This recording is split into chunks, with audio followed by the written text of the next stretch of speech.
So there are some drawbacks being the third in a panel. And one of the drawbacks is that much of the things I have to say have been said already. But to put it, say, the class is half full, also we can talk, the three papers talk to each other. So I think a lot of things will reappear now, but maybe they are shaped in a different way, so maybe that will help the discussion then. So the question I'm interested in is whether the Brexit referendum has constituted a critical juncture, so a realignment of the British party system. And normally if party researchers talk about realignment, they're talking about three different things. Have been already mentioned by Tim, I guess. There must be electoral change, so the possible way would be more volatility, also a different rationality on voting. The number of parties would change, so there's a growing number of parties, or also declining support for the major parties. And the third thing, different mechanics, to use the words of Sartori, competition revolving around a different set of issues, a different sort of cleavages. And what I try to show is that we see all of this happening, all three kinds of changes are there. But the answer to the question where there is a realignment is still no. And that's the clue that I try to develop here. And to live up to the complexities of British politics nowadays, maybe the better answer is no but. And the no but will be the end of the story. Right, so one of the things I guess that most of you are aware of is that the duopoly of Conservatives and Labour have been in decline for quite some time. So if you look at the average share of votes and seats in general elections, we see that the decline has started already in the 70s. So at the electoral level, there's some lights, oops, that's the wrong one. Ah, there it is, there's some light, oh here. There it is. So we see, you don't see, you see here.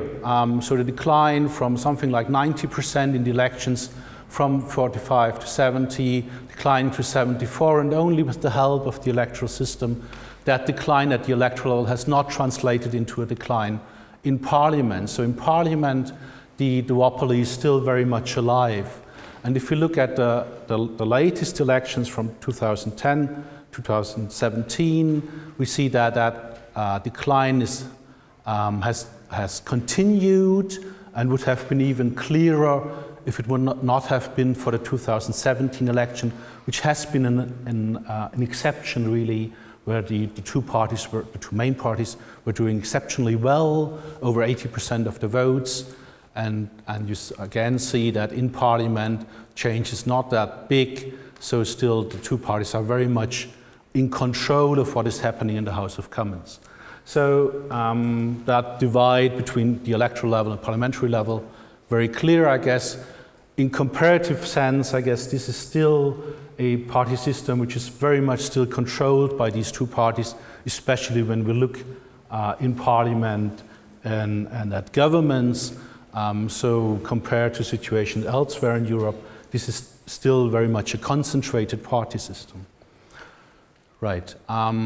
Looking at electoral volatility, and I don't know if you can read all these figures, but it's not important to read all the figures, but only some that I will go through. If we look at electoral volatility, so the share of voters which are changing from one party to another during elections, we see that if we look at electoral European averages, the share of voters that are changing parties, are volatile voters, if you like, have changed over decades in a quite steady way, and then the 2010s have been a decade of electoral turbulences where really there's really a tremendous amount of change happening. We have a party system where something like 30% of the voters are changing their party preferences from one election to another. Now, if we go and look at the UK development, it's not as steady. There is an up and down here in volatility, and in comparative sense, it's still rather low. But again, the 2010s here, which we are mostly interested in when we're talking about Brexit, that's also been a something like 14% of the voters in Britain changing their party preferences from one vote to another. That's quite something, right? And so this decade of electoral turbulences that we see elsewhere in Europe, we also see in Britain. Right, and that's, I guess, the story, or the first part of the story. We see, if we want to explain why this is all happening, the usual explanation, party research, is there is a defreezing of stable party alignments, so long-term trends that Uwe has been gone through already.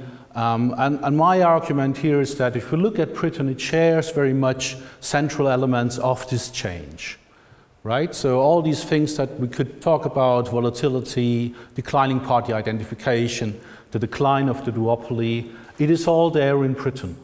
Right? So it is in a European trend. And the second thing that is important for our context here is these changes have started much earlier than the Brexit era, so they cannot not have been caused by Brexit, but they have been there already. Right. And to put that story in a different way, if we look at cleavages, what I think is important here, we see that these, if you like, strange concentration of the party system has been there, can be explained by class voting, religious voting, not that it's important in Britain, but still religion plays a role, as we heard. And this dominance of the class divide has been replaced. So there is room for new cleavages to gain ground, the territorial cleavage, think about Scotland, the Galtan divide, think about the Greens, maybe also the Lib Dems, the stronger polarization on EU integration and the rise of populism. Again, this is not a story which can only be told in context with Britain, but that's a European story, and we can see this all over the place. So what is happening? Right, if we go back to the 2017 elections, the story is that class, if you see on the left-hand side, no longer being a very good predictor of party choice. So, where is it? Well, you're here. I can't go here. Okay. We see that the differences between the middle-class voters and the working-class voters not be very strong. So this is not really predicting party choice. One thing that I will return to, therefore I alert you to it, the DE voters, so the semi-skilled, unskilled workers, the unemployed. There's a strong position of Labour here in the last election. I will return to that. But in general, class is no longer a good defining element of party choice. So what is it? It's age. We see a very clear divide here. The older people are, the older the voters are, the more likely they are to vote Conservatives.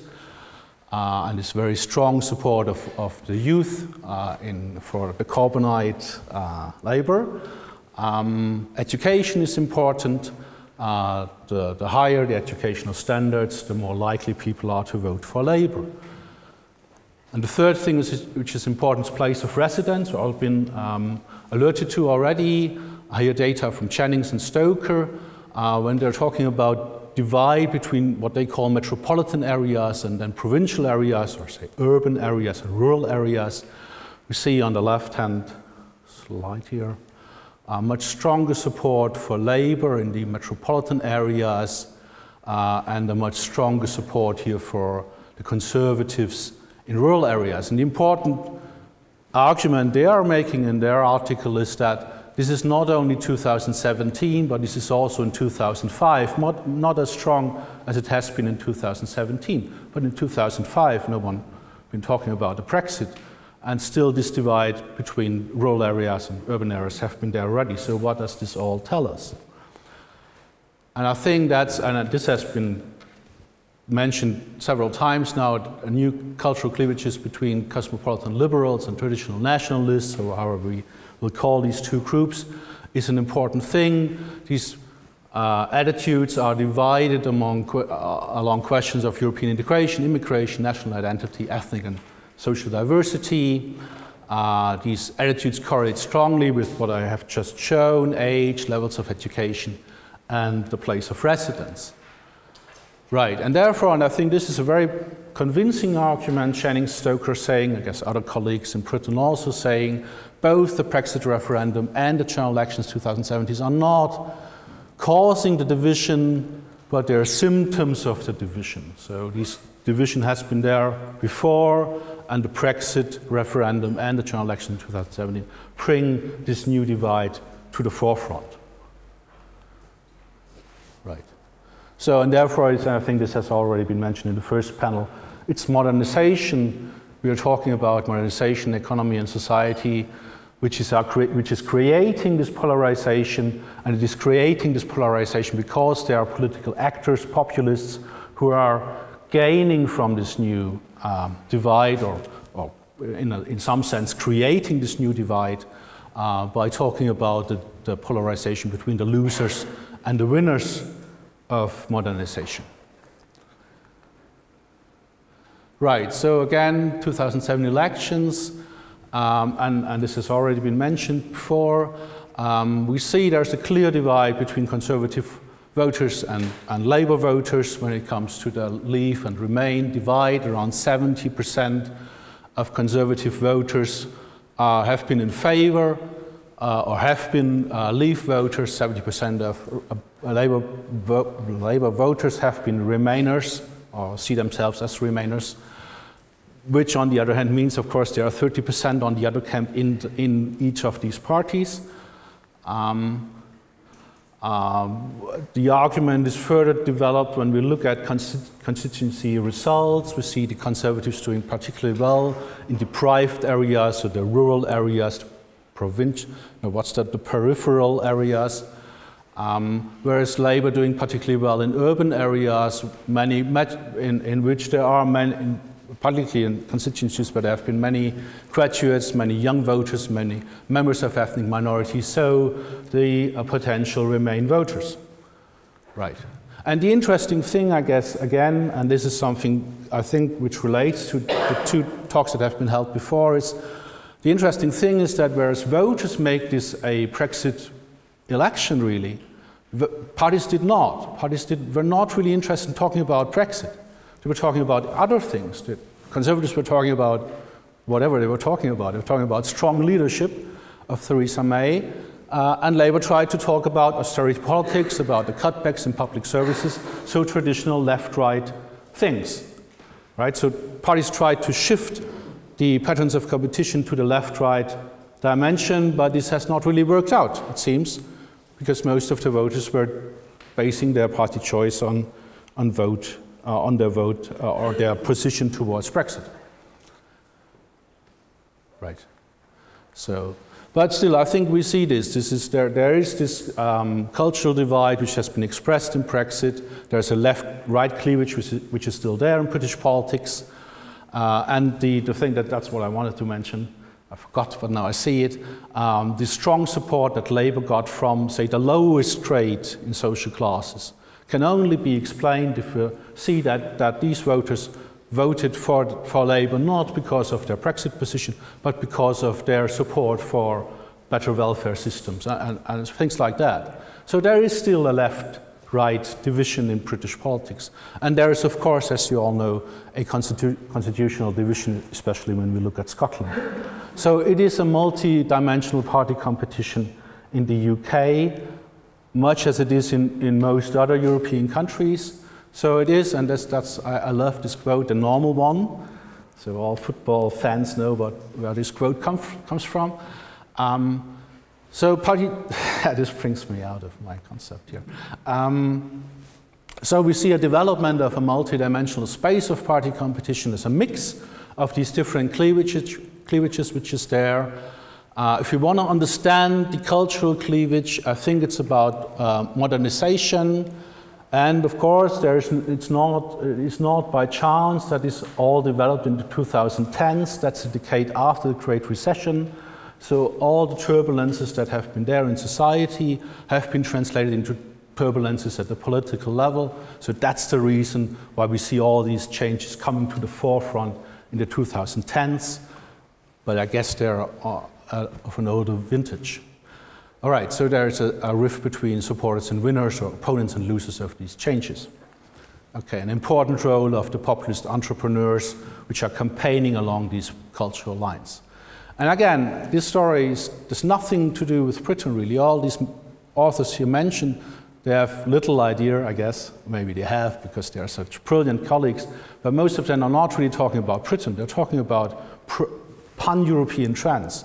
And I think that's what we see, and therefore it's a normal development, if you like. And I think that's a paradoxical thing, because we think Brexit is such an unusual thing which we cannot really understand, but basically, really, it's something which is happening elsewhere also, even if Brexit is something which we don't really understand.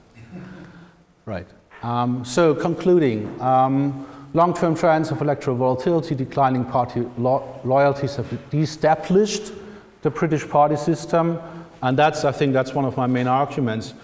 It needs this destabilization in order to have these massive changes that are happening. If it would have been a more stable system with stronger party identification, maybe more convinced party members, then all these things would not have happened.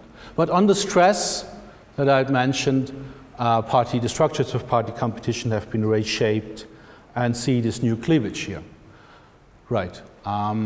Okay. But again, I would say it's not a Brexit realignment because the changes have been there already.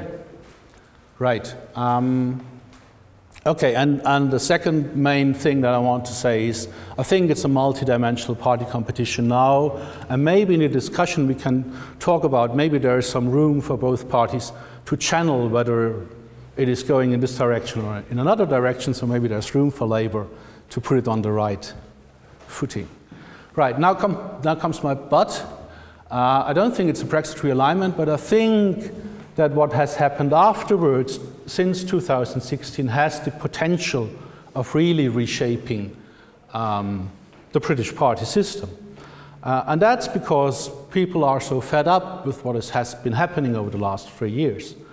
So they're very dissatisfied with the ways, at least the May government has handled it. I'm not sure whether they are dissatisfied with the Johnson government. And they're also dissatisfied with what Labour made out of it. So we see, and I don't have the figures here, but I think it's very clear that we could show these figures. There's an eroding public trust in the established parties. We know that there have been the breakaways in both parties, expulsions, exits of really senior people been there for decades, being the face of such a party like Kenneth Clarke, now being pushed out of the party. That's, I guess for the British colleagues, that's really something which is very difficult to understand. We see the rebirth of the Brexit party, of UKIP as the Brexit party, and we see a strength appeal of the Liberal Democrats. And we see, if we would look more closely to Scotland, that the position of the SNP has been underpinned, has been strengthened by this eroding trust in the major parties. And therefore, I think that the fragmentation of the British party system, which has been halted temporarily in 2017, can really now see a stronger reappearance in the upcoming general elections. And it's a bit clear that these are the figures, the latest figures from John Curtis, and things that have been mentioned there already. So the Conservative, opinion polls, more people have been saying they're voting for the Conservatives, so there's a Johnson effect here, obviously, that Tim's been talking about. On the other hand, the Brexit party losing support. But if we look at the other side, if you like, the Remain side, Labour not being making any progress at all, but the Liberal Democrats are doing that. So maybe there's a chance really for the Liberal Democrats to break through again, and therefore maybe being that force, that could be the middle ground of the British party system. Thanks very much.